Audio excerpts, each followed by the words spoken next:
உன் வீட்டில் உள்ளவங்களுக்கோ இல்லை போலீஸ்க்கோ என்னை பார்க்க வர விஷயத்த சொன்னா அதுக்கப்புறம் மலர் உனக்கு இல்லைன்னு நினச்சிக்கோ.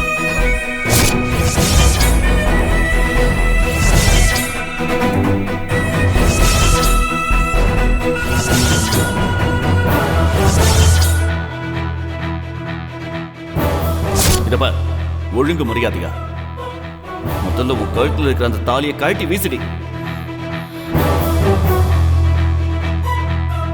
இங்க பாரு மாணிக்கம், என் உயிர் இருக்கிற வரைக்கும் அதை நான் பண்ண மாட்டேன். அப்ப நானே அறுத்து போடுறேன்.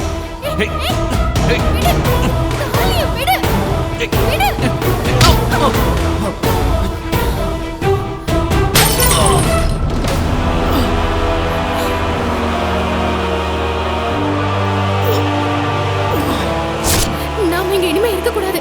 போயிடலாமா? வா வா வா வா.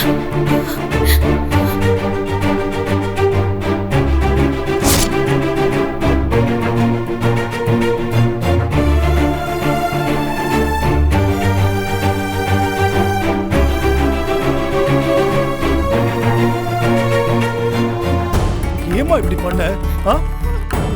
மாணிக்கம் மலரை கடத்திட்டு போறதை என்கிட்ட சொல்லிருக்கலாம்ல. என்கிட்ட சொல்லாம நீ போறது ரொம்ப தப்பு. மாணிக்கம் மலரை ஏதாவது பண்ணிடுவானு பயந்து நான் அப்படி பண்ணிட்டேன். வீட்டுல உள்ளவங்க கிட்ட சொல்லாம போறது எவ்வளவு பெரிய தப்பு தெரியுமா? அட்லீஸ்ட் என்கிட்டயாவது சொல்லிருக்கணும் நீ.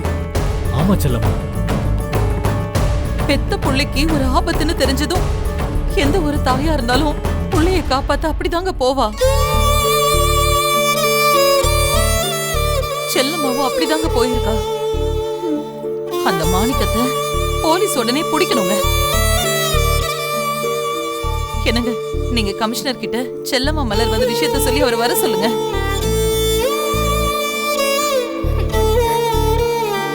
மலர் பாவமா மலர்.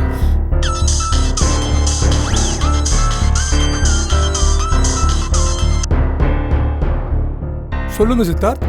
சார், செல்லம்மாவும் மலரும் வீட்டுக்கு வந்துட்டாங்க சார்.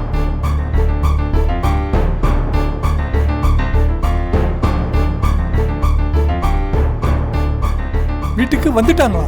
எப்படி? இப்பதான் சார் வந்தாங்க. மாணிக்கம் தான் அவங்க 2 பேரையும் கடத்தி வச்சிருந்தான். செல்லம்மா மலரோட அங்கிருந்து எப்படியோ தப்பிச்சு வந்துட்டாங்க. நேர்ல வந்தீங்கன்னா அவங்க 2 பேரையும் நீங்க இன்வெஸ்டிகேட் பண்ணலாம் சார்.